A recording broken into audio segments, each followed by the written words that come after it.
월 400만 원은 이제 1년으로 치면 한 5천만 원 정도가 될 것이고, 배당 수익률은 보통 이제 배당 잘 주는 곳들은 3-4% 정도 되니까 그 정도로 이제 잡고 역추산을 하면은 한 15억 원 정도가 필요합니다, 자산이. 나스닥 100 지수만 하더라도 이제 수십 년간 봤을 때 연평균 수익률이 15% 정도 됩니다. S&P 500만 하더라도 연평균 수익률이 7-8% 정도 되기 때문에 웬만한 수익률을 이겨냅니다. 그래서 그거를 역추산을 해보면은 1.4억 원 정도의 목돈을 마련을 하면은 15년 정도를 잡으면은 이제 목표 금액에 도달을 하게 되는 것이죠.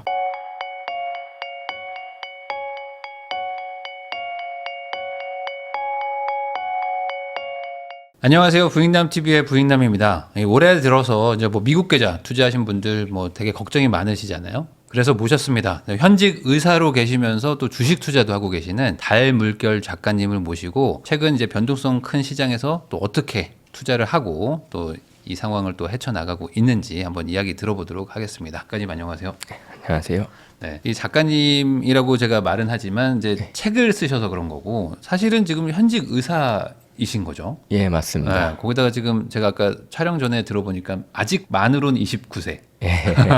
어찌 보면 20대에 뭐 직업도 좋으시고 그리고 이제 투자도 하고 계시는, 어찌 보면은 이제 저도 좀 궁금한 부분도 있고, 왜냐면 지금 젊은 분들이 어떻게 투자를 생각하고 또 대하는지도 좀 여쭤볼 그럴 마음으로 제가 좀 모셨습니다. 우선은 작가님이 지금 ETF 쪽으로 장기 투자를 하고 계신 거예요? 예, 맞습니다. 왜 이렇게 하게 되신 건지 계기를 좀. 사실 주식 투자를 시작한 거는 거의 코로나 직전 2020년 초 2019년 말에 시작을 했었습니다. 그때 그 주식 투자를 하게 된 계기가 일단 처음에 그 병원 실습을 돌면서 투자에 대해서 조금 생각을 하게 됐었는데요. 그거는 그로부터 한 1-2년 전인 이제 2018년, 2017년쯤이었고요. 그때 본과 3학년, 4학년 때였는데 그때 병원 실습을 돌면서 실제로 임상에서 대학 병원에서 선배님들이 어떤 식으로 일하는지 그런 것들을 조금 더 알게 됐습니다. 그러니까 생각보다 빡셌다 이건가? 예, 맞아요. 엄청 빡셌고 실제 이제 어느 정도 저는 의사를 하면서 기대했던 것들은 물론 뭐 그 의사 본연으로서의 직업적으로 만족도 이런 것들도 있겠지만 시간적인 여유가 없다는 거에 대해서 조금 충격을 받았었는데요. 예를 들어 뭐 제가 다녔던 대학의 병원에서 어떤 교수님은 몇 년간 휴가를 단 한 번도 가지 않았다 이런 식으로 맞아요. 인터뷰를 내기도 하시고 실제로 가정에 이제 신경 쓸 여유가 별로 없어 보이시더라고요. 그런 것도 그렇고 그 개원하신 선배님들도 어느 정도 마주하다 보면은 대부분 자기 삶이 없습니다. 그래서 이런 것들 때문에 의사에 대해서 조금 회의감이 생기기 시작했고, 이것들을 극복해 나가는 방안이 어떤 것들이 있을까 싶어서 처음에 도서관에 가서 했던 것들이 재테크 관련해서 뭐 통장 쪼개기 이런 것부터 시작해서 뭐 앱테크, 적금, 예금 이런 것부터 처음에는 접근을 하다가 이걸로는 좀 답이 안 나온다 싶어서 본과 3-4학년 때는 또 경매 학원도 다녔었습니다. 부동산 경매도 뭐 법원에도 따라가 보고 해봤었는데, 사실 부동산은 이제 졸업을 하고 나서 이제 대학 병원에서 일하다 보니까 임장을 갈 시간 이런 것들이 현실적으로 부족하고 실제로 뭐 자본, 투자 자금도 없다 보니까 좀 힘든 면이 있었고요. 그래서 주식 투자에 관련해서 자연스럽게 눈길이 가게 되었고 관련해서 뭐 여러 서적들을 읽게 되면서 주식 투자를 본격적으로 2020년도에 시작을 했습니다. 나 궁금한 게 코인으로는 그러면 안 갔어요? 코인으로도 조금 가기는 했었는데 관심은 가졌는데 이거는 이제 어떤 식으로 접근해야 될지 감이 잘 안 오더라고요. 주변에 보면은 코인은 엄청 많이들 했습니다. 예를 들어 훈련소, 제가 2021년도에는 그 인턴을 마치고 군대를 갔었는데 훈련소에서 이제 주말에는 휴대폰을 줬습니다. 그때 주말에 다들 코인을 보기 바빴었는데 그만큼 코인에 대한 관심도가 엄청 컸던 시기이기도 했지만 저는 사실 코인이 말을 하는 것들을 이해하기가 조금 어렵기도 하고 제 특성상 공부를 해서 어느 정도 납득이 되어야 하는 그런 것들이 있어갖고 코인 쪽으로는 그렇게까지는 관심을 가지지는 않았던 것 같습니다. 근데 또 이게 코인 하시는 분들은 이거 잘 이해가 안 되면 공부를 많이 하면 또 이해가 된다라고 얘기를 하시는데 그게 어떤 가치 판단에 대한 그 공부가 좀 어렵다 이런 개념일까요? 예, 맞습니다. 이 가격이 적정가인지 아닌지를 주식은 좀 판단이 되는데 코인은 좀 없다. 그러면 지금도 안 하세요? 지금도 안 합니다. 그러면은 결국에 이제 주식으로 이제 결정을 하시고 이제 이렇게 네. 시작하신 건데 이게 아까 말씀하신 것처럼 이제 미국 주식도 보면 막 테슬라 사는 네. 분도 있고 뭐 어떤 분들 뭐 엔비디아 사가지고 뭐 100몇십 배 뭐 올라가지 않았냐 이런 얘기도 하시는데 네. ETF를 굳이 이렇게 하시는 이유는 뭐예요? 초반에는 기업 공부도 되게 많이 했었고 이제 기업 하나하나 재무제표도 뜯어보고 사업 보고서도 이런 것들도 하나하나 좀 보기는 했었는데요. 네. 일단은 개별 기업들은 제가 따라가기가 너무 힘듭니다. 이제 한 기업에 투자할 게 아니고 여러 기업들에 투자한다고 생각을 하면은 그 기업들을 모니터링하는 것도 되게 힘들고 기업 네. 하나하나 분석하는 것도 너무 시간이 많이 소모되기 때문에 사실상 본업을 병행하면서 하기에는 무리가 있지 않나 싶었고요. 그리고 그렇게 공부한다고 해서 그 공부 시간에 비례해서 성과가 나오는 것도 아닌 것 같더라고요. 왜냐하면 그 기업에서 예를 들어 공장, 기업에서 생산해내는 공장들이 어떤 식으로 뭐 자연재해 이런 것들에 대해서도 취약한 면이 있고 CEO가 교체되는 건에 대해서라든지 아니면 테슬라만 하더라도 일론 머스크에 대해서 어떤 식으로 일론 머스크가 행보를 나아갈지에 대해서 되게 불확실하다 보니까 뭐 일론 머스크가 트럼프 행정부에 지금도 뭐 어떻게 참여를 하냐 이런 거에 대해서도 네. 뭐 사업에 이제 충실하지 않을 거다 이런 것들에 대해서도 변동성이 지금도 확대되는 걸로 알고 있는데 개별 기업들에 대해서는 제가 예측할 수 없는 요인들이 너무 많다고 생각을 해서 개별 기업들은 좀 투자에 제약이 있지 않나 싶었습니다.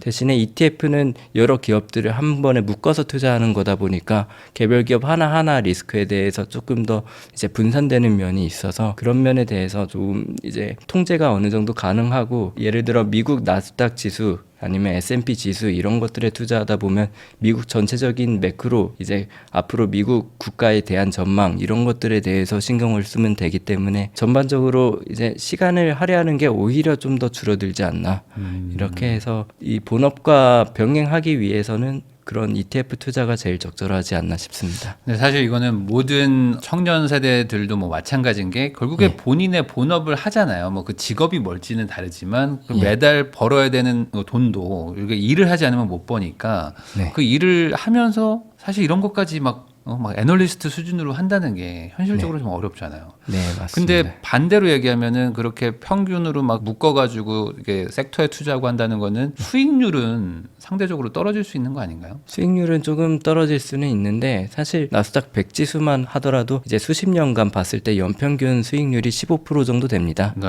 사실 무시할 수 없는 수치고 이제 특히 직장인들 20, 30대의 경우에는 시간이 강점이기 때문에 이 복리 효과를 어느 정도 보다 보면 15% 수준이면은 되게 공격적으로 볼 수 있는 것이고 S&P 500만 하더라도 연평균 수익률이 7, 8% 정도 되기 때문에 웬만한 수익률을 이겨냅니다. 그래서 그거를 복리 효과로 시간을 둬서 투자하다 보면은 결국에는 그 어느 정도 목표로 하는 바가 다들 사람마다 다르겠지만 규모 있는 자산의 증식에는 현실적으로 다가가기에는 충분하다고 생각을 합니다. 그러니까 차라리 그 정도 수익률이면은 충분하기 때문에 본업을 더 열심히 해서 투자금을 더 많이 집어넣으면 그러면 또 어찌 보면 목표에는 다가갈 수 있는 거니까. 예, 맞습니다. 그러면 이제 여기서 한번 좀 여쭤보겠습니다. 네. 이게 지금 코로나 때부터 시작하신 거잖아요. 네. 그러니까 어찌 보면 이제 가장 좋은 시절에 한 거잖아요. 예. 그래서 그때 뭐 초심자의 행운 막 이런 얘기도 있는데 네. 처음 하고 바로 돈 벌었어요.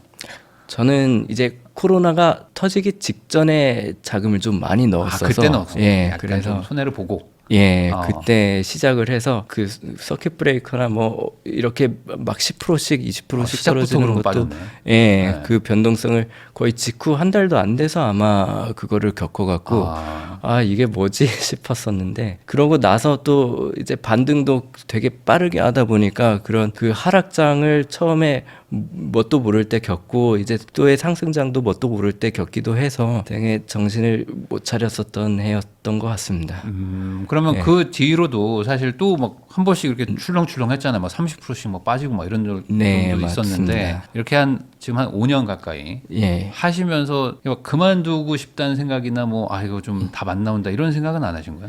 저도 많이 했습니다. 특히 이제 국장보다는 오히려 미장이 더 변동성은 큰데요. 네. 이제 뭐 국장 바이오 이런 게 아닌 이상 코스피 지수의 변동성보다 지수보다는 이제 나스닥 지수가 오히려 변동성이 더 크고 이제 하락하는 경우에도 좀 그 기간이 길기도 하고 제가 그 2020년도에 하락할 때에는 그래도 어느 정도 괜찮았었는데 2022년도에 하락할 때가 제일 좀 힘들었던 면들이 있습니다. 제가 그때는 군대에 있었을 때라서 이제 월 수입도 거의 뭐 반토막 날 정도로 많이 깎였던 때고 그리고 군대에 있다 보니까 제가 뭐 할 수 있는 것들이 별로 없었어서 그때가 제일 힘들지 않았나 그렇게 생각이 들고 그때는 조금 힘들긴 했지만 그때도 어느 정도 그 2022년도에는 제가 어느 정도 투자에 대한 가치관이 살짝 정립이 되던 시기였어 갖고 그때는 그 하락을 하는 거에 대해서 크게 연연하지는 않았고 오히려 자기 개발이라든가 다른 곳에 시간을 쏟으면서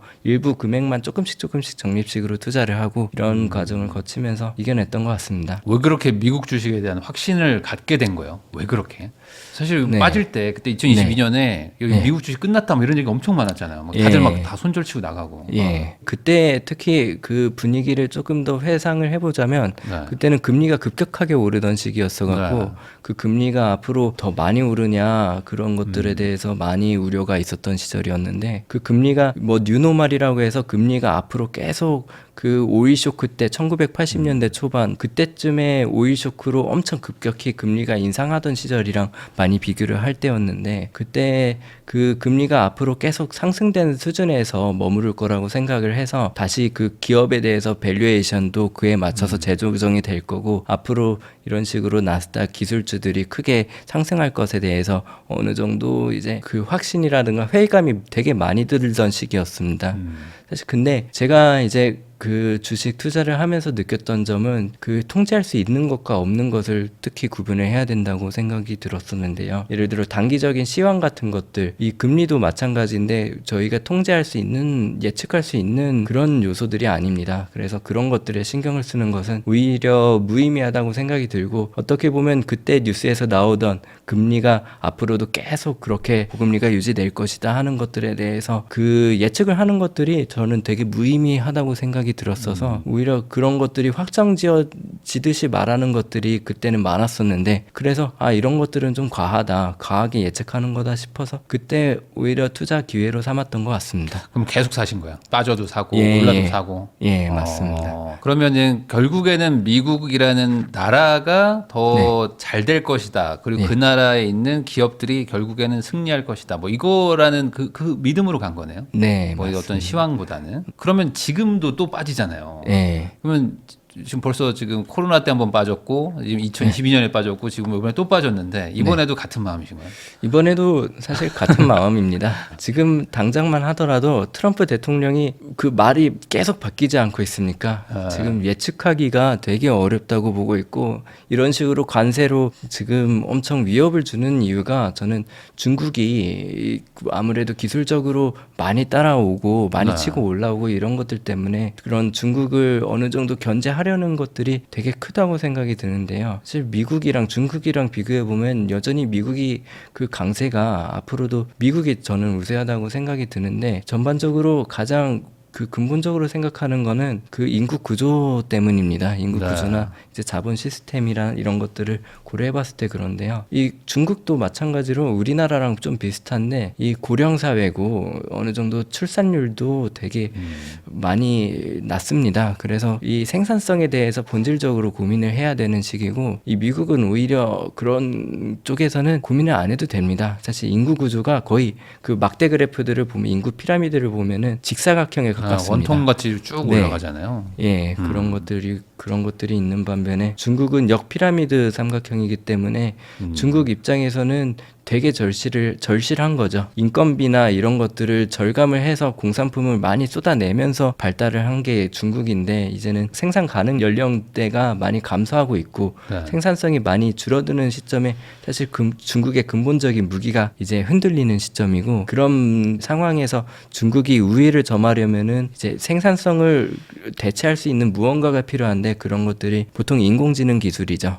인공지능 쪽이다 보니까 인공지능을 누가 선점하느냐 이거에 대해서 지금 중국이 오히려 더 절실하기 때문에 그쪽으로 에너지를 엄청 많이 쏟고 있는 걸로 알고 있고요. 다만 이제 절실을 하더라도 앞으로 이게 장기전으로 갈 경우에는 그 미국이 인구 구조라든가 지금 그 인공지능 기술에 대해서도 어느 정도 그 우위는 훨씬 더 차지하고 있기 때문에 장기전으로 가면 갈수록 미국이 더 우세하지 않을까 싶습니다. 그러면은 결국에 이렇게 계속 올라도 사고 빠져도 사고 하면은 말씀하신 것처럼 뭐 연복리로 한 15% 정도 이렇게 되면은 꼭 의사가 아니더라도 일반적인 그냥 20대 지금 사회초년생들도 충분히 자기가 원하는 수준의 경제적 어떤 뭐 자유 이런 것들을 달성할 수 있다. 이렇게 보시는 거죠. 네, 맞습니다. 그러면 이게 뭐 얼마나 해야 될까요? 왜냐면은 이게 중간에 결혼도 해야 되고 뭐 이래저래 뭐 돈 나갈 때들도 있잖아요. 그러니까 이거를 계속 넣으면 그럴 수 있을 것 같은데 한 번 또 빼야 될 때도 있고 그렇게 되면은 또 좀 뭐 빠졌을 때 결혼을 마침 또 하게 되면 진짜 또 난감해지기도 하고 아예 절대 안 빼야 되는 금액만 가지고 해야 될까요? 이게 좀 어려운 부분이긴 합니다. 사실 장기 투자가 잘 이루어지지 않는 그런 이제 요소로 작용하기도 하는데요. 그런 부분에서 목돈이 들어갈 일이 이제 결혼, 집 마련 이런 것들에 대해서 목돈이 들어갈 일이 제일 크고요. 그 외에 목돈이 들어갈 일은 이제 젊을 때에는 이제 크진 않죠.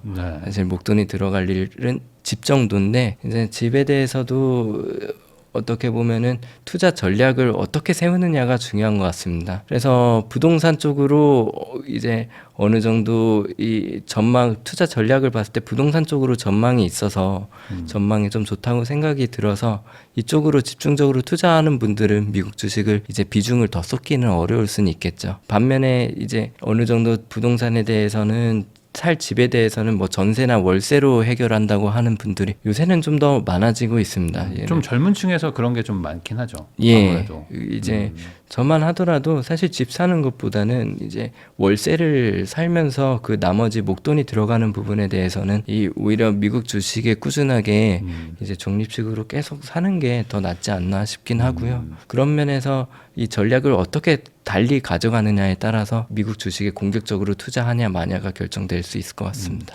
사실 이제 말씀해 주신 것처럼 이제 지수 그동안에 뭐 역사가 있기 때문에 정말 장기적으로만 투자하면 뭐 당연히 주식도 거기다 또 미국이라는 또 강대국에서 연복리로 15%라면은 이거 어마어마한 수치거든요. 이거를 이제 나오지만 않고 계속 거기서 버티기만 하면 되는 건데 근데 이게 심리적으로 이게 쉽지는 않잖아요. 특히 요즘 같은 경우에는 아마 뭐 모르긴 몰라도 좀 팔고 지금 상황이 좀 안 좋으니까 잠깐 좀 팔았다가 좀 지켜보고 나중에 좀 더 빠지면 그때 들어가야지 뭐 이런 생각하시는 분들도 있을 것 같은데 작가님은 안 파세요? 안 팔아요? 저는 이제 안 팔 것 같고요. 목돈이 들어갈 일들이 조금 있기는 한데 그래도 최대한 보전을 하고 목돈은 이제 저는 이제 병원을 개원을 하려는 거를 준비를 하고 있어서 그쪽으로도 목돈이 좀 많이 들어갈 일이 있는데 그런 면에 대해서는 대출이 생각보다 잘 나옵니다. 아 대출을 받을지언정 주식을 팔지 않는다. 네, 그렇죠. 이런 식으로 할 수 있는 거고 왜냐면 그 당장에 대출이 필요가 없어도 대출을 어느 정도 받으려고 하는 게 이제 자산에 대해서 그 유연하게 쓸 수 있기 때문에 어느 정도 부채를 마련하는 거에 대해서는 저는 나쁘지 않다고 생각이 들고요. 대신 이제 과하지는 않아야겠죠. 그런 면에 대해서 그렇게 생각은 하고 있고 이렇지 지금 떨어졌을 때 많이 파는 분들이 계신데 오히려 지금 사야 된다고 생각이 드는 게 일단 기본적으로 사람들 심리가 주식을 수익보다는 손실에 민감합니다. 예를 들어 뭐 100만 원 수익이 나는 것과 이제 100만 원 손실이 나는 거에 대해서 비교를 해보면은 우리 사람은 100만 원 손실이 나는 거에 대해서 더 민감합니다. 아, 그럼요. 예, 그 이제 수익보다는 손실에 민감하기 때문에 특히 하락장에서는 그 하락에서 상승으로 전환되는 그 시점을 딱 맞추지 않는 이상 하락장에서는 사자마자 물립니다, 보통. 그러면 이제 사자마자 고통이 바로 이제 심리적으로 타격이 오기 때문에 그런 것들 때문에도 주저주저 하시는 분들이 많은데 오히려 저는 상승장일 때 상승장의 이 기간이 어느 정도 오래됐을 때에는 그때가 더 조심해야 될 부분이고 지금처럼 어느 정도 하락이 돼서 지금 예전에는 미국 고평가 논란이 많이 있었는데 지금은 어떻게 보면 미국에 대해서 미국 주식의 고평가 논란이 많이 사라지지 않았습니까? 지금 같은 경우에 오히려 넣기에는 더 안전한 면이 있죠. 그러니까 차라리 이럴 때가 낫다. 막 올라갈 때 막 사기보다는. 예, 사실 그게 맞습니다. 투자적으로 봐도 맞는 말이긴 해요. 근데 네. 이제 심리적으로 이게 안 되니까 네. 어려워서 그렇지. 그러면은 이제 아까 말씀해 주신 것처럼 결국에는 뭐 다양한 선택지들이 있지만 지금 미국 주식만 하시고 네. 그리고 그 중에서도 ETF 위주로 하시는 거잖아요. 예. 그럼 ETF는 사실 공부랄까요? 그게 좀 상대적으로 좀 덜하니까 네. 좀 쉽게 접근할 수 있을 것 같은데 뭐 지금 그러면 좀 빠진 마당에 사기 좋은 뭐 그런 ETF 추천해 주실 수 있는 게 있을까요? 사실 주변에서도 가끔 여쭤보는데 그러면 저는 안전한 거는 지수 ETF가 제일 안전하다고 생각이 들고요. 지수라는 게 이 미국에는 뭐 여러 지수들이 있지만 나스닥 100 지수랑 뭐 S&P 500 지수가 제일 무난하게 접근할 수 있는 것 같고 아까 말씀드린 것처럼 나스닥 100 지수만 하더라도 이 연평균 상승률이 15% 정도 되고 네. 이제 S&P 500 지수도 한 7% 정도 되기 때문에 그것만 하더라도 특히 20대, 30대 분들은 적절하게 어느 정도 투자 수익률을 가져갈 수 있다고 생각이 듭니다. 나스닥 100 지수에 투자하는 ETF는 QQQ가 제일 대표적이긴 한데 이제 신규로 진입하시는 분들은 QQQ ETF도 있지만 QQQM ETF가 있습니다. 네. 그게 조금 더 운영 수수료가 저렴하고요. 그래서 운영 수수료가 QQQ는 0.2% 정도 되고 네. QQQM은 0.15% 정도 됩니다. 이런 것들은 부수적이긴 하지만 장기적으로 봤을 때는 이것도 쌓이다 보면 조금 크기 때문에 이런 QQQM ETF를 조금 더 선택하는 것들이 좋긴 하고 이미 QQQ ETF를 투자한 경우에는 그냥 그거 계속 가져가시는 게 더 유리하고요. 왜냐하면 거래 수수료 이런 것들이 부차적으로 갈아타면서 발생을 할 수 있기 때문에 그럴 수 있고 S&P 500 지수도 뭐 스파이가 있고 IVV가 있고 VOO가 있는데 다들 뭐 운용 규모는 충분하고 이제 운용 수수료가 저렴한 걸로 선택을 하면은 될 것 같고요. 사실 그래도 답답할 수는 있습니다. 이제 대부분은 그 7% 15%가 어느 정도 20-30년 정도 계속 길게 가져가면은 당연히 충분한데 말씀하신 것처럼 목돈이 들어갈 일들이 어느 정도 많기 때문에 또 조급할 수 있습니다. 좀 사람들이. 빨리 불리고 싶은 마음도 있고. 예, 그렇죠. 그런 면들이 있기 때문에 저는 그런 경우에 레버리지 ETF도 나쁘지 않다고 생각은 듭니다.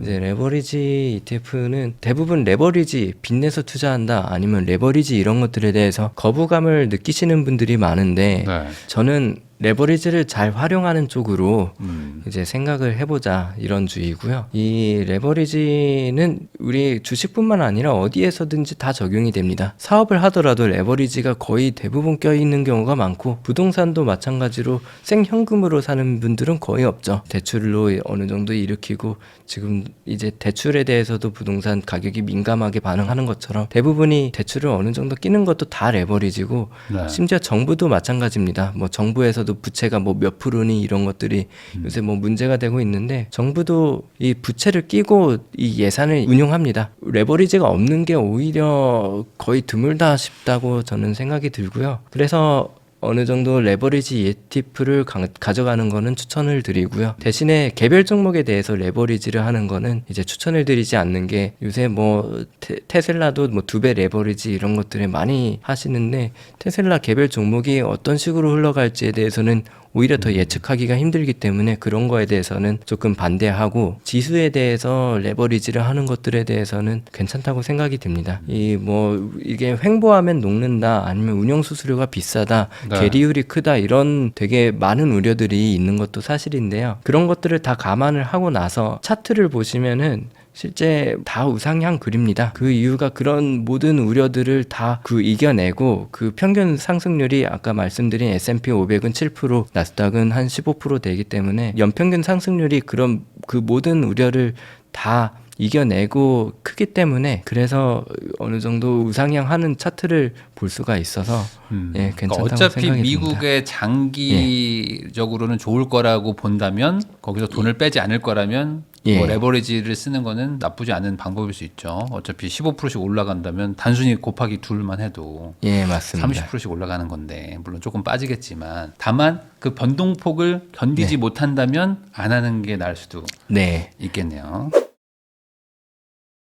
달물결 작가님하고 이야기 나누고 있는데요. 그러면은 이제 현재 계좌들 보면 막 마이너스 났다 하면서 막 요즘 막 자조 섞인 뭐 그런 밈 짤 같은 거 막 올리고 하시는 분들이 있는데 원금이 보장이 되는 상품이 있어 막 하면서 막 웃는 얘기들이 있잖아요. 그런 것처럼 지금 되게 힘들어 하시는 분들 많을 텐데 그런 분들이 아까 말씀하신 것처럼 레버리지를 많이 쓰신 것 같기도 하고 특히 최근에 이제 국내 개인 투자자들이 미국 주식 사는 거 보면 대부분도 레버리지를 막 2배, 3배, 막 인버스인데 3배 쓰고 막 이러잖아요. 네. 왜 이렇게 레버리지 막 개별 종목 이렇게 빠진다고 보세요? 사실 그게 아까 말씀드린 조급함 때문이라고 생각이 드는데요. 그런 목돈 사용될 일도 많고 이제 앞으로 이 5년, 10년, 20년 기다린다는 게 사실은 쉽지 않은 일이고 그 사이사이에 너무나도 많은 잡음들이 있습니다. 그런 부정적인 정보도 많고 2022년에도 뭐 이제 미국장 끝났다 이런 말들이 많고 네.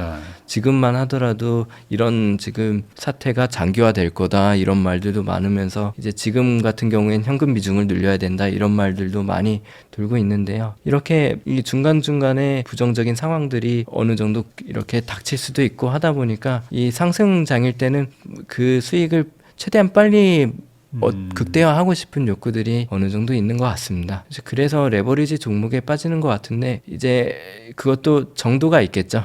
아까 말씀드린 개별 종목에 대한 레버리지는 좀 삼가시는 것이 좋고 레버리지를 하더라도 대부분 단기 투자를 위주로 레버리지 종목을 투자하는 경우가 많은데 그런 경우에도 좀 자제하는 것이 저는 오히려 좋다고 생각을 합니다. 그러니까 그거는 약간 우리가 맞출 수 없는 영역이다. 네. 이렇게 보는 거죠. 예, 맞습니다. 뭐 운으로는 맞출 수 있지만 계속 그거를 하기는 어려울 것이다. 네. 한번 삐끗하면 어마어마하게 빠지잖아요. 네. 그러니까 뭐 저번에 보니까 3배 레버리 써가지고 뭐 며칠 만에 52% 빠졌는데 다음날 다시 또 나스닥이 반등하면서 하루만 늦게 팔았으면 회복했는데 뭐 이런 분들이 있더라고요. 그러니까 이게 좀 너무 좀 과한 레버리 쓰면 좀 견디기 힘들 것 같다. 그러면 지금 이미 썼어요. 이미 썼고 이미 계좌가 마이너스고 그러다 보면은 아까 말씀하신 것처럼 손실에 대한 그 인간이 좀 참기가 힘든 게 더 크니까 빨리 회복하고 싶잖아요.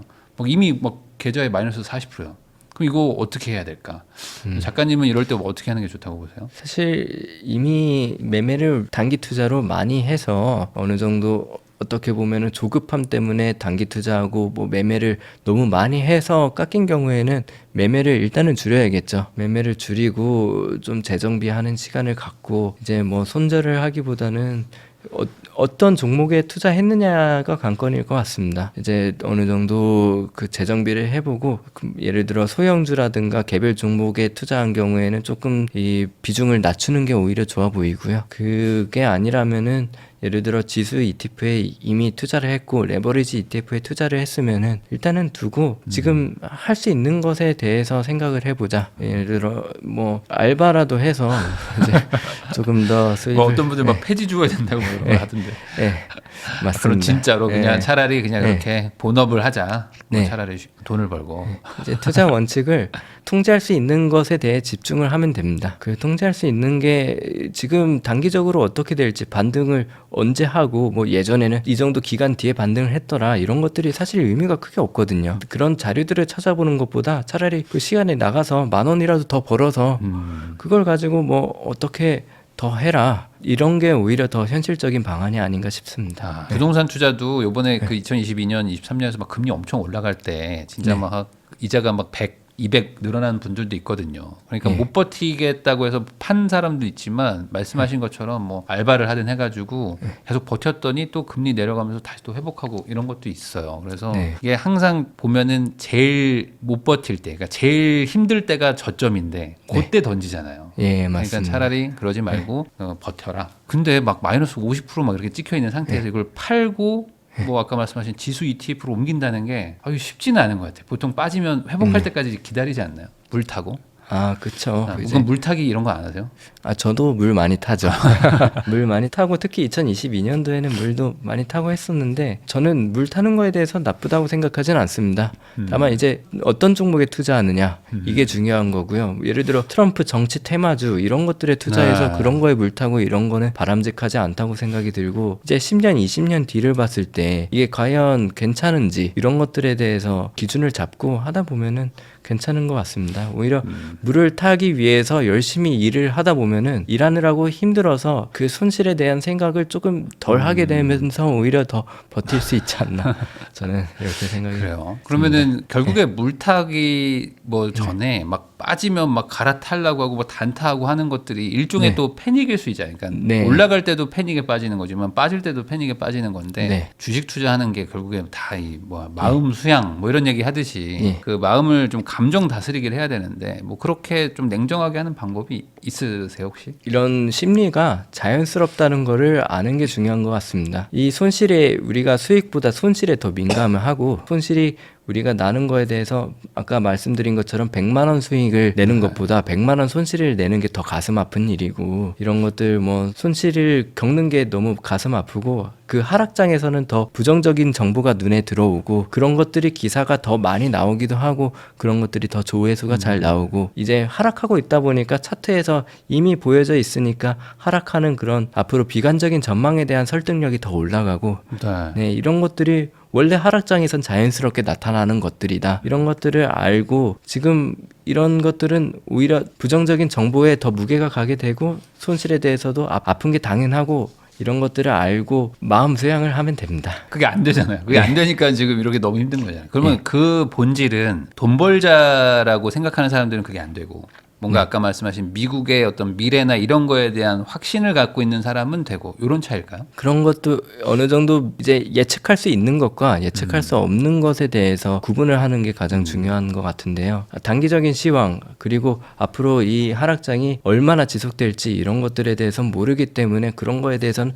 아예 생각을 하지 않는 게 중요합니다. 앞으로 10년, 20년 뒤에 미국이 어떻게 될 거고 지금 뭐 인구 구조는 예측하기가 쉽지 않습니까? 앞으로 20년 뒤에 인구가 뭐 이민을 뭐 크게 변동이 있지 않은 이상 인구 구조가 앞으로 10대, 20대 인구가 20년 뒤에는 뭐 30대, 40대로 가는 거는 불보듯 뻔한데 그러면 인구 피라미드가 어느 정도 정해지고 생산성이라든가 이것도 어느 정도 윤곽이 잡히기 때문에 그런 것들 예측할 수 있는 것들 위주로 좀 생각하시면 좋을 것 같습니다. 그러면은 작가님도 지금 계속 투자를 하고 계시니까 최근에 좀 손실을 좀 많이 봤어요. 그리고 혹시 지금 손실보다 옛날에 더 많이 잃었었던 적도 있나요? 예, 그렇죠. 2020년도, 2021년도에도 사실 크게 상승했긴 했지만 그때는 그 투자 방법에 대해서 어느 정도 혼란이 있었던 시기였기 때문에 막 단타하고 막 예, 그렇죠. 단타하고 뭐 추세 추종 매매법부터 해서 뭐 장기 투자해야 된다, 이 트레이딩 그 뭐 프로그램 매매 이런 것들부터 해서 뭐 백테스트 해보고 이런 식으로 하는 것들까지 뭐 온갖 투자 방법론들을 많이 찾아봤었는데요. 그러면서도 이제 시도를 해봐야 되는 거죠. 그런 것들을 알기 위해서는.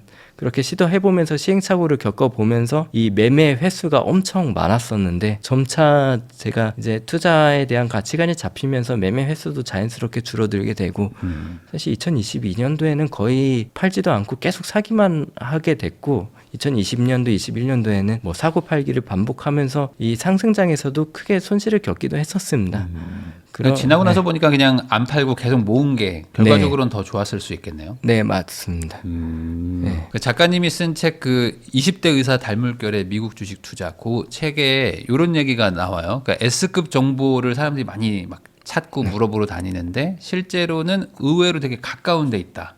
요거 얘기 좀 해주시면 좋을 것 같아요. 그 투자를 하시는 분들은 보면은 아까 말씀드린 것처럼 레버리지에 많이들 투자하고 이런 것들이 조급해서 단기 투자하고 이런 것들이 조급해서 그러는 거로 저는 이제 생각을 하고 있는데요. 마찬가지로 고급 정보를 찾아 헤매는 것도 결국에는 조급해서 빨리 수익을 내고 싶어서 고급 정보를 찾아 헤매는 게 아닌가 싶습니다. 그래서 이런 심리를 이용해서 현혹시키는 곳들이 많죠. 예를 들어 뭐 문자로 스팸 문자로도 저한테도 되게 많이 오는데 이런 고급 정보를 주겠다고 뭐 텔레그램 링크를 보내주기도 하고 뭐 카톡방을 뭐 이런 식으로 링크를 보내주기도 하고 이러는데 이런 것들도 그렇고 지인 누가 주식이 오를 거라더라 뭐 이 내부자가 이렇게 말했다더라 이런 소문들도 돌고 이런 것들에 대해서 투자하시는 분들도 은근히 있는 걸로 알고 있습니다. 그래서 그런 고급 정보라는 게 사실 저는 환상이라고 생각이 들고 무엇보다도 일단은 정확해야겠죠. 정확한 정보들은 대부분 공식 홈페이지들에 많이 나와 있습니다. 뭐 기업 공식 홈페이지라든가 공신력 있는 뭐 한국은행이라든가 이런 곳에서도 되게 양질의 레포트들이 많이 나오거든요. 그런 것들을 활용하시는 게 더 이제 뭐 이런 온갖 뭐 SNS라든가 이런 것들에 대한 정보를 찾는 것보다 효율적으로 찾을 수 있지 않을까 싶습니다. 저도 그래요. 이거 택배 상자 왔습니다 하면서 딱 클릭해 보면은 뭐 그 밑에 네. 링크 막 붙어 있고 그러는데 이제 그런 거에 그만큼 사람들이 현혹되니까 그런 걸 또 보내는 것 같기도 하고 결국에는 돈을 빨리 벌고 싶다라는 거, 그러니까 레버리지까지 써가지고 벌겠다는 거, 이런 욕심이 꼭 그렇게 좀 탈이 나게 하는 것 같기도 해요. 그러면은 뭐 이미 정답은 나와 있는 것 같기도 한데 미국 주식, 국내 주식 지금 기회로는 어디가 더 낫냐? 왜냐면 지금 국내 주식이 조금 저평가다라는 얘기들 하시는 분들 많거든요. 네. 어떻게 보세요? 이제 국내 주식이 저평가되는 이유는 어느 정도 합리적이라고 생각이 듭니다. 예를 들어 이제 장기 투자를 할 수 있는 환경이 안 된다고 생각이 드는 게 이 장기 투자하다가 보면은 갑자기 공시가 나옵니다. 그 주주 가치를 희석시킬 수 있는 공시들, 유상증자라든가 물적 분할이라든가 이런 게 뜬금없이 나오면서 주주 가치가 희석되면서 주가가 이제 하락하고 이런 경우들이 많은데 이런 것들은 저희가 예측할 수가 없죠. 그렇다 보니까 장기 투자하다가 이런 사고들이 많이 터지다 보니까 불안해서 투자할 수 있겠냐 이런 것들이고, 요새는 그래도 그런 것들의 문제가 많이 제기가 되면서 뭐 밸류업 프로그램이든 많이 얘기가 나오고 있는데 이게 현실적으로 개선이 쉽게 될지 개선이 순조롭게 될지에 대해서는 아까 말씀드린 것처럼 예측할 수 있냐 없냐 이거를 판단 기준으로 삼아야 되는데 이게 예측이 잘 안 된다는 겁니다. 그리고 우리나라도 중국과 마찬가지로 인구 구조가 되게 어떻게 보면 비관적이죠. 이제 출산율은 0.6, 0.7 이런 식으로 나타나고 있고, 이제 2024년 말에 저희는 초고령 사회에 진입을 했었는데요. 초고령 사회란 그 노인 인구가 만 65세 이상인 노인 인구가 20%가 넘었을 때를 초고령 사회라고 합니다. 우리나라는 초고령 사회가 이미 진입을 했고 지금은 사실 시작입니다. 지금 뭐 직장인분들 중에서도 지금 건보료가 크게 올랐다 이런 것들을 체감하시는 분들이 좀 있는데 지금은 사실 시작 단계입니다. 이제 지금 문제가 되는 거는 노년층들이 많아지고 생산 가능한 그 생산 연령들은 어느 정도 줄어들고 이게 제일 문제가 되고 있는 건데, 이 상승하는 노년층들의 노년 부양비가 증가하는 폭이 지금은 좀 천천히 증가하고 있는 모양새고 2030년부터 이게 폭이 엄청 가팔라집니다. 그래서 2030년부터가 진짜 우리나라의 위기라고 생각이 들고, 그 주어진 5년 이 상황을 어떻게 대비할 수 있느냐, 뭐 생산성을 대체할 수 있는 인공지능이나 로봇 이런 것들에 대해서 투자를 되게 공격적으로 해야 되는데 사실상 우리나라가 한계가 있죠.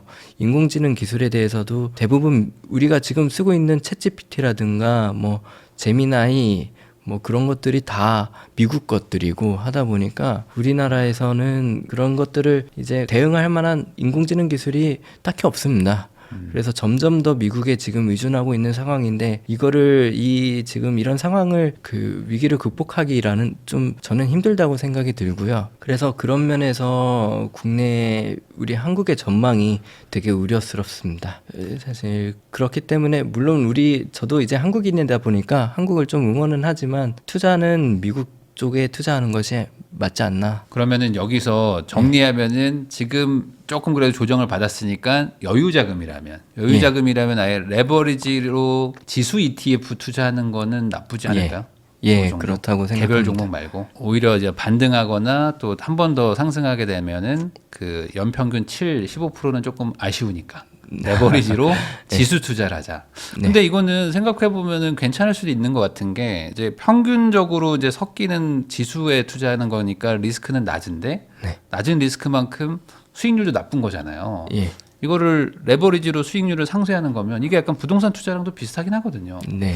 근데 여기서 빠지면 어떡하지? 이게 좀 걱정이실 것 같긴 한데 뭐 개인적으로는 이번에 조정받고 다시 좀 상승할 것이다 로 보시는 거죠. 위험이 레버리지 지수 ETF의 위험은 그 닷컴 버블급의 이제 상황이 왔을 때가 문제입니다. 그 나스닥 100 지수가 예를 들어 닷컴 버블일 경우에는 70% 가까이 지수가 빠지기도 했는데 그런 경우에는 힘들죠. 예, 마찬가지로 부동산도 지금 뭐 5%, 10%, 20% 정도 빠지는 거야 괜찮지만 20% 빠져도 죽어나죠 사실. 네. 근데 이제 뭐 한 3, 40%에서 더 빠진다고 하면은 엄청 뭐 그걸 기반으로 한 뭐 건축 회사들이든 건설사든 개개인이든 엄청 많이 힘들 텐데 그럼요. 마찬가지라고 생각이 듭니다. 하지만 부동산에서도 50%, 40%, 50% 빠지는 게 사실 쉽지는 않은 일이라고 생각이 드는 것처럼 미국 지수도 70% 가까이 빠지는 일은 사실 많이 가능성이 낮죠. 그러니까 과거는 엄청 큰 버블이었고 지금은 그 정도까지는 아닐 수도 있다. 네. 그 낮은 가능성을 제외한다면은 사실은 이제 합리적인 투자 방안이라고 생각을 합니다. 다만 이제 절대 빼지 않고 쭉 가져갈 수 있는 수준의 금액에서 하면 되겠죠. 20대 의사이자 또 미국 주식 투자를 하고 계시는 달물결 작가님하고 이야기 나누고 있는데요. 그 배당주 투자를 하는 분들도 많고 특히 이제 2030 사회초년생인 분들이 아예 그냥 초장기로 보고 배당에다가 계속 돈을 넣으면 나중에 배당 이익도 계속 늘어나는데 주가도 늘어나서 월급 이상을 막 번다. 이런 얘기를 또 보고 투자하시는 분들도 있는 것 같아요. 배당 ETF 투자 이게 좋은 건가요? 어떻게 보시는 거예요? 저도 배당 ETF 투자 나쁘지 않다고 생각합니다. 다만 20대, 30대는 그 시간이 무기이기 때문에 자산 증식에 초점을 맞춰야 된다고 생각이 드는 게 그 배당이 나오는 거에 대해서 이 장점이 뭐냐면 현금 흐름을 크게 가져갈 수 있는 게 장점인데요. 20대, 30대는 사실 현금 흐름은 비교적 충분하죠. 이제 30대, 40대 이런 그 근로소득이 있다 보니까 기대 근로소득도 앞으로도 좀 충분한 면이 있고 이 현금 흐름을 극대화시키는 거는 근로소득으로 해결을 하고 이 자산 증식이 어떻게 보면은 젊은 분들은 더 빈약하죠. 네. 자금이 아무래도 시간이 짧다 보니까 그만큼 쌓아놓은 자산이 없다 보니까 이 자산 증식에 초점을 맞추는 게 저는 더 바람직하다고 생각이 들고요. 그러면 한 40, 50 이런 분들은 차라리 배당주가 나을 수도 있을까요? 그럴 수 있습니다. 그러면은 그 배당 ETF가 뭐 이제 연배당도 있고 뭐 월도 있고 분기도 있고 막 다양하던데 뭐 보통 어떤 상품을 뭐 사야 된다 뭐 이런 기준도 있을까요? 월배당 상품마다 현혹시키는 상품들이 좀 있습니다. 뭐 월배당 수익률이 10% 20%뭐 이런 식으로 이런 거를 이제 내세우면서 어느 정도 사람의 이목을 끄니까 상품을 판매하기도 쉽고 이런 면에서 월배당이 조금 주목받는 경향이 있는데 이런 그 고수익을 담보하는 월배당들은 조금 함정이 있는 게 커버더콜 전략을 많이 사용을 하는데요. 조금 구조상 복잡할 수는 있는데 상방은 막혀 있고 하방은 뚫려 있는 상품들이 많습니다. 아주 위험한 거네요. 고수익을 보장하지만 빠지면 급격히 빠질 수 있는. 네, 그렇죠. 이제 대신에 횡보하는 경우에는 적절합니다. 횡보하는 경우에는 계속 괜찮은데 그 하락할 때가 문제가 되는 거고요. 그러고 나서 다시 고점을 회복하더라도 실제 월배당 상품은 고점을 회복하지 않을 수 있고 그 고배당 수익률을 이제 자랑하는 월배당은 또 역사가 대체로 짧습니다. 그래서 이 월배당 뭐 10% 20%를 이제 앞으로도 계속 그 보장을 할 거라는 보장은 없기 때문에 조금 위험하다고 볼 수는 있고요. 대신에 채권의 경우에는 횡보하는 자산이죠, 사실. 채권의 경우에는 특히 20년물은 조금 변동성이 크기는 하지만 이제 대체로 주식보다는 횡보하는 경우가 많기 때문에 그 채권 ETF 중에 뭐 TLT라든가 이런 것들은 그 채권이면서 월배당이면서 역사도 꽤 오래됐습니다.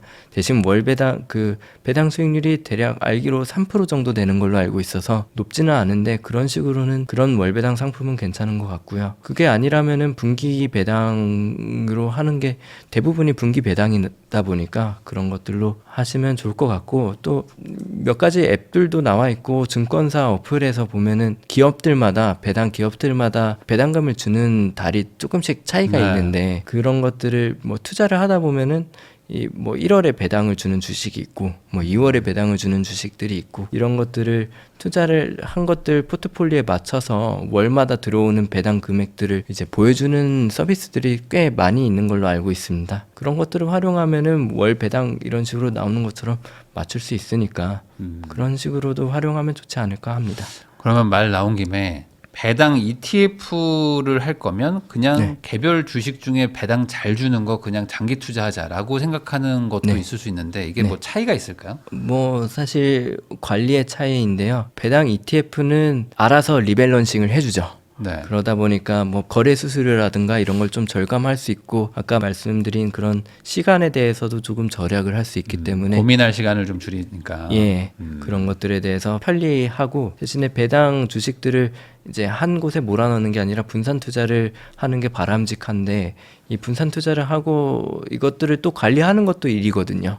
그러다 보니까 이 뭐 리밸런싱을 해야 되고 그 월마다 배당금을 이거 제가 직접 조정을 해야 되고 이런 것들도 조금 번거로운 부분이 있기 때문에 개인 상황에 따라 조금씩 다른 것 같습니다. 아, 그러면 그냥 뭐 바쁘고 정신 없으면 그냥 배당 ETF 네. 좀 고배당 하는 거 이런 네. 거 위주로 하는 게 좋겠다. 그러면은 이게 아까 말씀하신 어떤 지수 투자 ETF 이런 데들은 배당을 뭐 많이 주진 않잖아요. 네. 그런데 또 배당 ETF도 있고 그러면은 이 ETF 비중을 가지고 조정하면서 자기 연령대에 맞게 투자를 하면 된다. 이렇게 이해하면 될까요? 예, 맞습니다. 그러면 보통 배당주는 아까 한 40대 이후에 추천하셨으니까 한 네. 4050 정도의 분들이 이제 은퇴 자금으로 네. ETF를 좀 꾸려보겠다 하면 뭐 이 비율을 어느 정도로 하면 될까요? 이거는 사람마다 워낙 네. 다 다를 것 같아서 이제 말씀드리기는 좀 조심스럽고 근로소득, 기대 근로소득 이런 것들이 다 다르다 보니까 네. 그래도 좀 네. 대부분 이제 이해를 하려면 뭐 네. 대략 얼마 뭐 이런 거니까 아니면 네. 2030이면은 뭐 네. 배당 ETF는 좀 네. 최소로 줄여라.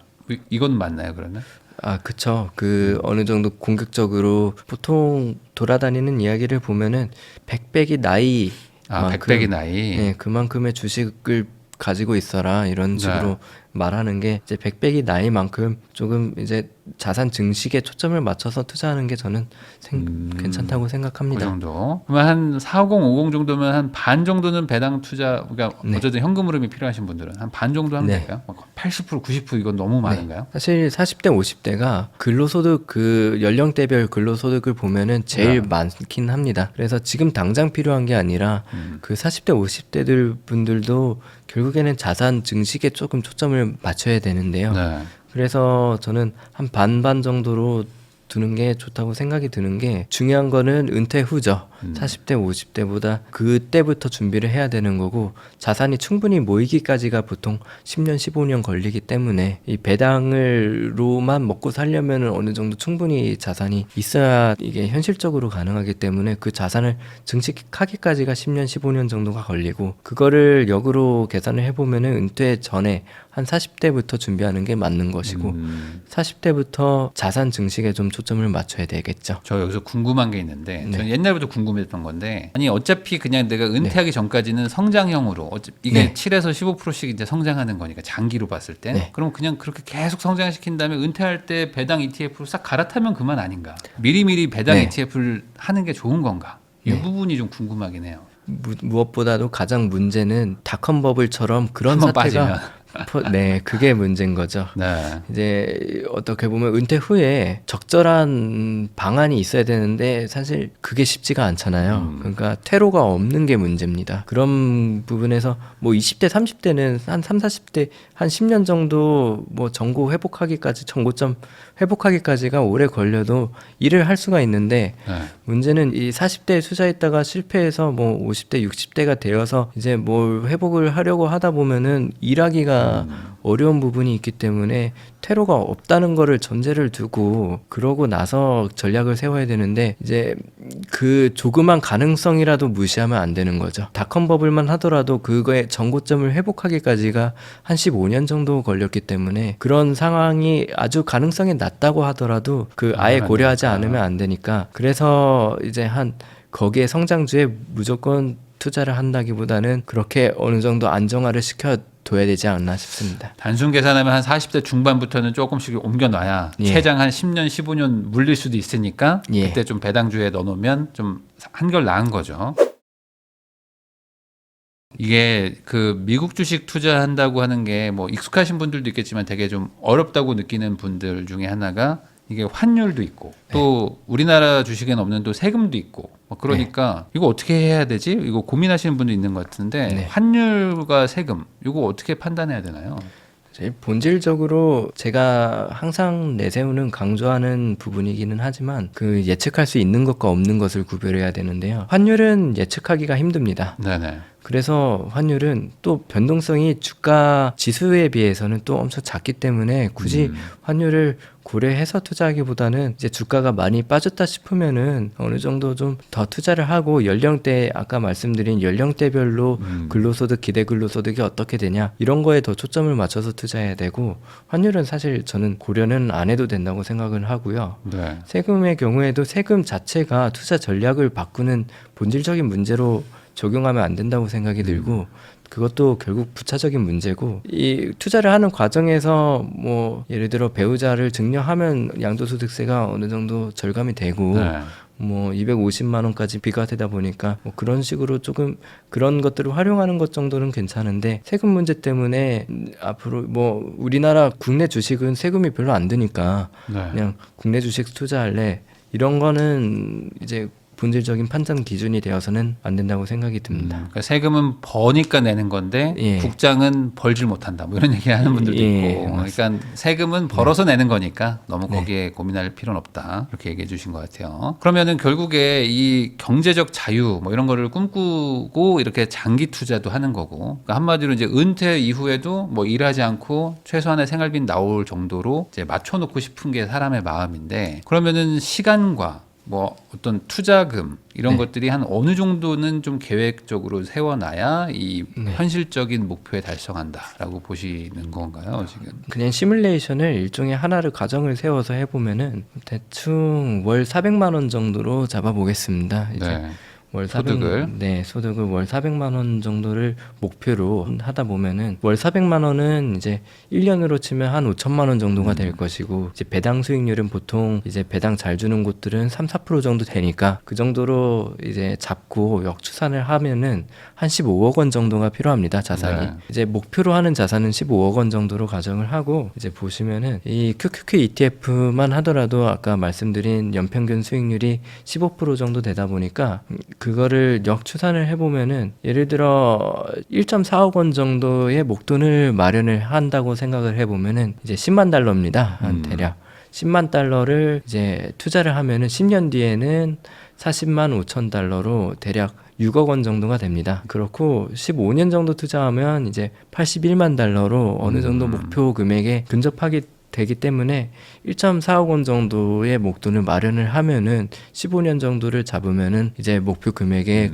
도달을 하게 되는 것이죠. 이제 한 1.5억 원 정도의 15년 정도를 잡으면 되지 않나 싶고 그 사이에도 이제 목돈이 1.5억 원 마련되고 15년 동안 뭐 근로소득이 아예 없진 않을 테니까 보통 네. 그 사이사이에도 좀 투자를 적립적으로 하다 보면은 그 기간은 좀 줄어들 수 있겠죠. 그 적립하는 금액이 어찌 보면 이제 물가 상승률 같은 건 다 이길 테니까 네. 결국에는 한 15년 정도를 꾸준히 좀 투자하면은 네. 어느 정도 된다. 네, 목표 이제 목돈을 마련하는 게 우선이고 네. 그 마련된 다음부터 15년 정도를 예측하다 보면은 그럴 수 있지 않을까 싶습니다. 그러면 ETF를 뭐 하나나 두 개 정도를 딱 찍어서 한다 그러면 QQQ만 하면 될까요? 아니면 뭐 슈드 뭐 이런 것도 있잖아요. 네, 슈드도 요새는 많이들 주목을 받았었는데 최근 들어서 조금 더 주목을 받고 있고 이전에 2022년, 2023년 정도에는 또 이게 슈드 ETF 자체가 배당 수익률 자체는 그렇게 크지는 않고 배당 성장률이 조금 더 크기도 하고요. 이 슈드 ETF 자체가 조금 횡보를 많이 했었습니다. 그러면서 이거에 대해서 회의적인 의견들이 많이 나오기도 했는데 네. 한 10년, 20년 계속 투자하기에는 좋은 게 배당 성장률이 어느 정도 보장이 되어 있고요. 이제 매년 10% 정도 이상씩 계속 배당금이 증액이 되고 있기 때문에 이제 물가 상승률을 좀 더 이겨내서 배당금은 계속 커지는 거죠. 그러니까 올해 100만 원 받았으면 내년에 110만 원 정도 받는 네, 그런 주식들 위주로 막 구성이 네. 돼 있다는 거잖아요. 네, 그러니까 맞습니다. 물가 상승률을 이길 수 있는 수준. 네, 그리고 이제 자체적으로 리밸런싱이 됩니다. 이제 뭐 그 10년 연속 배당한 기업들 시가총액이 일정 금액을 넘어가는가, 뭐 재무적인 상태, 현금 흐름이 얼마나 되고 이제 자본 이익률 이런 것들, 배당 성장률 이런 것들도 다 고려해서 이 슈드 ETF 내의 구성 종목들을 편성을 하고 그게 매년 뭐 리밸런싱이 되기 때문에 아까 말씀드린 뭐 시간을 굳이 더 많이 할애할 필요도 없고 여기에서 이 전문가들이 직접 리밸런싱을 그 일정된 기준에 맞게 해주니까 크게 뭐 신경 쓸 필요도 없고 생각해보면 운용 수수료가 아까울 수는 있겠지만 그거 아끼려고 내가 하는 시간이 훨씬 더 많이 들어가니까 차라리 이렇게 ETF 같은 거를 잘 세팅해 놓고 크게 거시경제 정도만 보면서 본업을 더 열심히 하는 게 낫겠다는 생각도 좀 듭니다. 발물결 작가님하고 이야기 나누고 있는데요. 그러면은 결국에 우리 채널은 좀 그래도 평범한 어떤 뭐 직장인 분들 이런 분들도 많이 보시고, 근데 그런 분들도 결국에는 뭐 부자가 돼서 아니면 최소한 뭐 경제적으로 뭐 힘들지는 않고 싶다 이런 마음으로도 이제 보실 것 같은데, 가장 현실적인 로드맵 뭐라고 보십니까? 결국 시간에 기대는 것이죠. 사실 그 아까 말씀드린 그런 복리를 가지고 이제 시간에 따라서 이제 적립식으로 계속 모아 나가는 것이 이제 현실적이라고 봅니다. 그 사이에 본업에 좀 더 투자를 하고 아니면은 부수입을 창출하는 것도 나쁘지 않고요. 어떻게든 현금 흐름을 창출하는 것에 더 초점을 맞추고 나머지 그런 쪽에 시간을 할애하면서 이제 최소한의 시간만 투자에 할애를 하면은 그게 가장 현실적으로 이 로드맵을 꾸릴 수 있지 않나 싶습니다. 근데 이런 게 있잖아요. 지금 미국 주식도 보면은 뭐 주 단위나 뭐 월봉 뭐 이렇게 보면은 편안하게 좀 올라가는 느낌인데, 일로 보면 막 왔다 갔다 막 하고 막 중간에 뭐 10%씩 빠지고 15% 빠지고 뭐 이러잖아요. 그러니까 그거를 이게 믿고 한 15년이라는 건 어찌 보면 엄청 긴 건데 1년 5개월도 아니고 이걸 정말 확신을 갖고 간다는 거는 그냥 단순한 그냥 남이 좋다니까 하기는 좀 어려울 것 같고, 어떤 뭐 준비 과정이나 뭐 이런 거 있어야 될까? 뭐 본인은 어떻게 하신 거야? 이렇게 확신 가지는 건 뭐 책이었나요? 공부였나요? 우리나라에서는 부동산에 확신을 많이 갖지 않습니까? 그것만큼 이제 미국에서는 주식에 확신을 많이 갖습니다. 이 사람들이 미국의 가계 자산의 대부분이 주식으로 되어 있고 이제 그러다 보니까 어떻게 보면 이제 그 구조가 앞으로도 10년, 20년 동안 계속 안정적으로 흘러갈지 이런 것들에 대한 믿음인데, 우리나라도 보면 부동산이 앞으로도 계속 갈 수밖에 없다 이런 식으로 믿는 분들이 많은 것처럼 미국에서는 주식이 그런 식으로 생각을 많이 합니다. 근데 아까 조금 언급을 했었지만 미국이랑 한국이랑 전망을 봤을 때 미국에 투자할래 한국에 투자할래 하면은 그 앞서 언급한 이유들로 미국이 좀 더 전망이 좋다고 생각이 들고, 또 미국 국민들도 보면은 이 주식에 많이 큰 믿음을 갖고 있고, 실제로 그 시스템이라는 게 기업에서도 어떻게든 자사주를 매입을 하고 배당을 주려고 하고, 이제 미국에 있는 직장인들은 또 연금의 일정 부분이 계속 그 주식으로 흘러가는 그런 시스템이다 보니까 이 미국의 국가 자체가 무너지지 않는 한 주식은 우상향할 것이라는 믿음이 이렇게 생기게 되는 것 같습니다. 자연스럽게. 그러면 저 그냥 궁금한 건데, 금에 대해서는 어떻게 생각하고 계세요? 금. 코인은 잘 모르겠다면 금은요? 금도 저는 사실 잘 모르겠습니다. 그래요? 금은 저도 왜냐면 금값이 뭐 엄청 올랐으니까. 그래서 다들 금을 사야 되는 거 아니야? 뭐 이런 생각도 가지고 계신 분들도 있고. 아니면 금을 조금 일부 섞을 생각은 안 했어요? 금 ETF? 금을 어느 정도 섞는 거는 괜찮다고 생각이 듭니다. 뭐 이제 뭐 레이달리 올웨더 포트폴리오라고 해서 뭐 이것저것 다 채권도 섞고 금도 섞고 하면서 안정성을 높이는 이제 포트폴리오들도 이제 알고 있는데 그런 식으로 미국 주식 자체가 변동성이 크다 보니까 그런 식으로 금을 어느 정도 섞는 거는 저는 나쁘지 않다고 생각이 들고, 대신 금 자체가 이 가치를 환산하고 이 어떤 식으로 그게 우상향하는 거에 대한 기전이 저는 명확하지는 않다고 생각이 들기 때문에 거기에 대해서 비중을 크게 가져가는 것보다는 이제 포트폴리오의 안정화 목적으로, 그 안정화라는 거는 지금 내가 갖고 있는 기존의 자산이랑 연동되면 안 되거든요. 그런 예를 들어 뭐 금융 위기가 오는 경우에는 주식도 떨어지고 보통 부동산도 떨어지고 연동이 어느 정도 되잖아요. 근데 이제 그거랑 반대되는 어떤 자산을 섞는 거는 안정성을 높이는 방안이 될 수 있는 거죠. 금은 예를 들어 뭐 금융 위기가 오거나 국제 정세가 불안정하다거나 이런 경우에는 금은 이 반대로 흘러가는 경향이 있기 때문에 이런 것들을 고려해 봤을 때 안정성을 높이는 요소로는 충분히 괜찮다고 생각합니다. 그렇지만 이 가격이 어떻게 움직이는지에 대해서 잘 모르겠다, 해석이 잘 안 되기 때문에 한다면 소수만. 네, 할 정도다. 그쵸. 사실 그렇긴 하죠. 다른 자산이 불안하고 위험할 때 금이 부각되는 거기 때문에 네. 뭐 약간 일부 리스크 방어용으로 정도일 것 같아요. 그 결국에 이렇게 투자하시는 거의 핵심은 본업을 열심히 하겠다라는 마인드가 있기 때문에 좀 투자는 하되 신경을 많이 쓰지 않겠다. 이 전략인 거잖아요. 네. 그러면은 이 시간 배분을 좀 어떻게 하는 게 좋을까요? 뭐 본업을 거의 뭐 올인하고 일주일 아니면 뭐 한 달에 뭐 잠깐씩 이렇게 리밸런싱 한다 정도의 개념으로 지금 접근하시는 거예요? 그쵸. 이제 그 초반에는 그래도 ETF도 그렇고 다 낯설 겁니다. 그러다 보니까 어떤 상황에서 주가가 어떻게 흘러가고 주식은 예를 들어 성장주는 어떻게 흘러가고 배당주는 어떻게 흘러가고 채권은 어떻게 흘러가고 그 말씀드린 금 같은 것들도 어떻게 흘러가고 이런 걸 알려면은 초반에는 그래도 어느 정도 시간은 할애해야 됩니다. 대략 한 1년 정도 좀 열심히 공부를 하면서 이런 것들이 시간이 지나면서 어떤 식으로 흘러가는가 파악을 한 다음에 그 다음부터는 전략을 세우고 전략이라는 게 거창한 건 아닙니다. 이런 적립식으로 하면서 포트폴리오를 어느 정도 조정하는 능력을 갖춘다면은 그 이후에는 사실 저도 거의 시간을 할애하지는 않고 있거든요. 저는 어떻게 전략을 세우냐면 그 매번 뭐 일정한 시기에 넣는 건 아니고요. 뭐 레버리지 ETF 이런 것들도 활용은 하는데 어느 정도 그 시장에서 고평가되어 있냐 저평가되어 있냐 이런 것들도 많이 봅니다. 그 보조 지표도 좀 보고 공포 탐욕 지수라고 해서 네. 이런 것들도 보는데요. 상대 강도라고 해서 이제 보조 지표 중에는 RSI라고 있습니다. 이런 것들도 보면서 이제 과매도 됐냐 과매수 됐냐 이런 것들도 좀 보고 일봉 단위로 주봉 단위로 과매도된 지표들이 좀 보이면 그때 사는 편이고 이제 목돈이 필요하다 싶으면은 어느 정도 정말 필요할 때는 꼭 써야겠지만 그런 게 아니라면은 좀 목돈을 마련해야 되는 기간이 있으면은 보통 과매수 기간에 조금씩 빼는 방안으로 하고 있고요. 그 지표 정도 어느 정도 설정해 두고 그때쯤 이제 차트는 계속 보죠. 주가 현황이나 보조 지표나 공포 탐욕 지수나 이런 것들은 보는데 매매는 거의 안 하고 그 제가 충족시키는 그 기준이 됐을 때에만 어느 정도 모아놓던 돈을 좀 더 투자를 한다는 식으로 접근을 하고 있고요. 그렇다 보니까 시간은 거의 할애하지 않습니다. 기껏 해봐야 뭐 한 달에 하루 이틀 뭐 그 정도라서 사실 그 외에는 그 본업에 투자하는 게 어떻게 보면은 이제 제가 뭐 의사라는 직업에 대해서 물론 애정도 갖고는 있지만 이 그것 때문에만 본업에 무조건 투자하는 건 아니고 아까 말씀드린 그 평가 기준이 예측할 수 있는 것과 없는 것을 구분을 했을 때 본업에는 열심히 하면 어느 정도 성과가 나오니까 네. 그런 거에는 예측을 할 수 있으니까 그쪽에 많이 할애를 하게 되는 것이고요. 그래서 그런 거를 고려를 전반적으로 해보시면은 좋을 것 같습니다.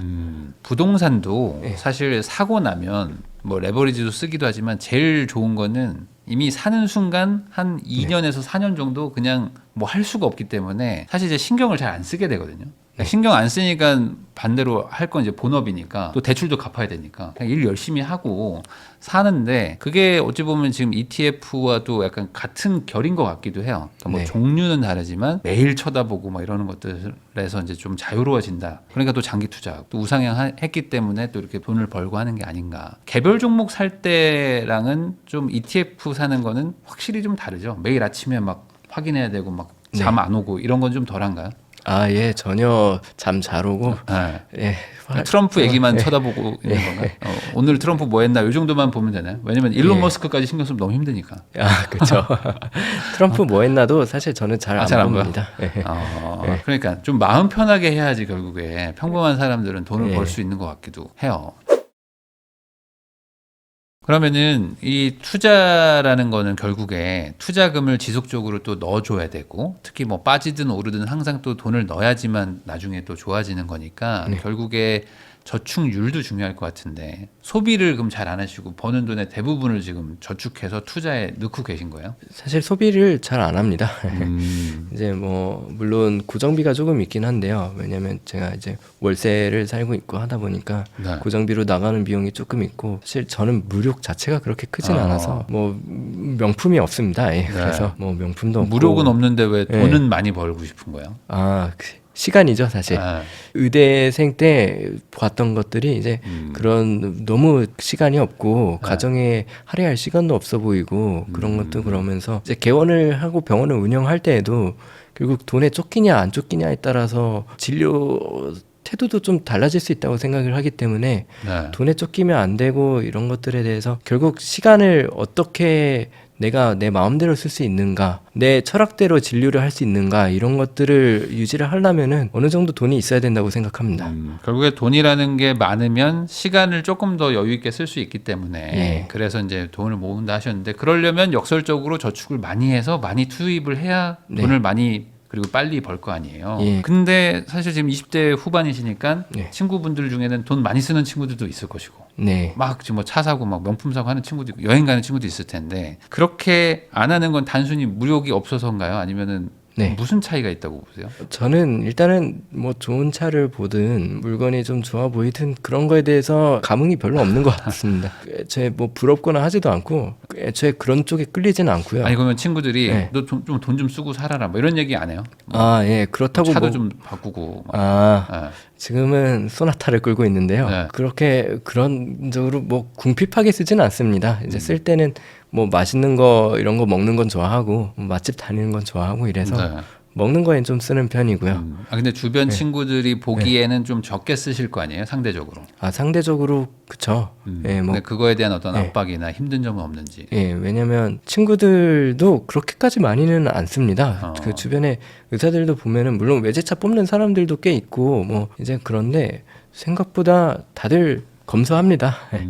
검소해서 뭐 제가 뭐 그렇다고 엄청 구두쇠 스타일 이런 건 아니라서 네. 이제 대부분 친구들이 쓰는 만큼은 쓰는 것 같습니다. 그러면은 결국에 주변 사람들이 어찌 보면 더 중요할 수도 있겠네요. 네. 왜냐면 이제 주변에 돈을 막 쓰는 분들이 있을 때 나 혼자 이게 돈 모으는 게 쉽지가 않거든요. 예. 특히 이제 직장인 분들은 뭐 나는 커피 안 먹고 막 나는 네. 도시락 먹으려고 해도 막 주변에서 막 계속 나가서 뭐 먹자고 하면은 그런 것 때문에 힘들어하시는 분들도 있으니까 아, 이 저축이라는 건 결국에 네. 어찌됐든 간에 좀 남들과는 약간 좀 멀리 좀 고립되는 것도 좀 있을 수 있잖아요. 뭐 외로움이나 뭐 이런 거는 좀 없으세요? 왜냐면 나 혼자만 가는 길일 수도 있잖아요. 이 길이. 다른 친구들은 안 가고 있을 수도 있는데. 이렇게 제가 외부에 흔들리지 않고 이런 것들이 목표가 뚜렷해서 그렇지 않을까 싶습니다. 왜냐면 대학병원에 근무하면서 또 느꼈던 것 중 하나가 아, 이게 삶이 좀 무장하다. 네. 이런 것들을 많이 느꼈는데요. 예를 들어 그 대학병원에 근무하면서 뭐 예를 들어 아침에 할아버지랑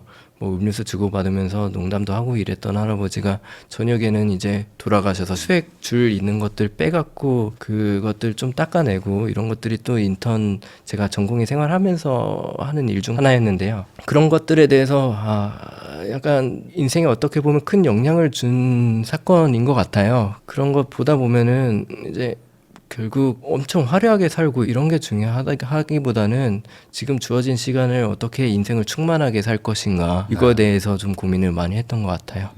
그래서 시간을 1분 1분의 시간을 좀 더 의미 있게 쓰고 싶다 이런 생각에서 이런 주식 투자들도 이제 하게 된 것 같습니다. 결국에 이 투자든 뭐 자산이든 다 수단에 불과하고 그 수단은 내가 원하는 삶을 살게 하려는 어떤 도구니까 어찌 보면 명확하게 좀 인생관 그다음에 이제 미래에 대해서 계획을 세우는 게 흔들리지 않는 그런 방법일 수도 있겠네요. 예, 맞습니다.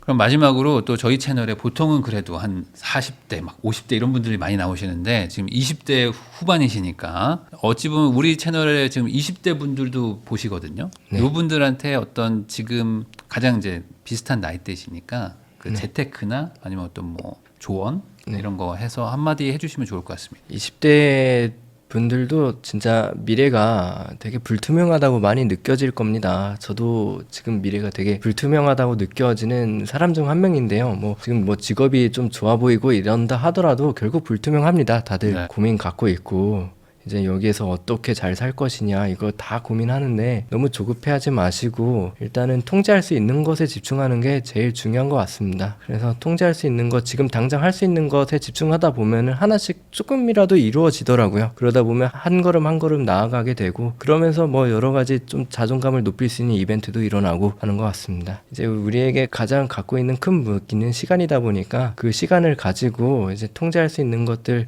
그 시간을 좀 밀도 있게 그런 쪽에 쓰다 보면은 어느 정도 성과는 차근차근 보여질 것이라고 생각합니다. 전 아까 말씀해 주신 그 100배기 나이 있잖아요. 그거를 똑같이 이거 여기에도 적용할 수 있지 않을까. 그러니까 지금 20대이신 분들은 한 80% 정도, 본인 시간의 80%는 진짜 자기가 통제할 수 있는 뭐 직장이라든지 뭐 자격증 공부라든지 네. 확실하게 결과가 나오는 거. 이런 거에다가 시간을 쏟으시면 그리고 나머지 20%는 말씀하신 대로 신경 좀 덜 쓰는 투자에다가 해놓고 잊어버리는 거. 이렇게 하시면 괜찮지 않을까.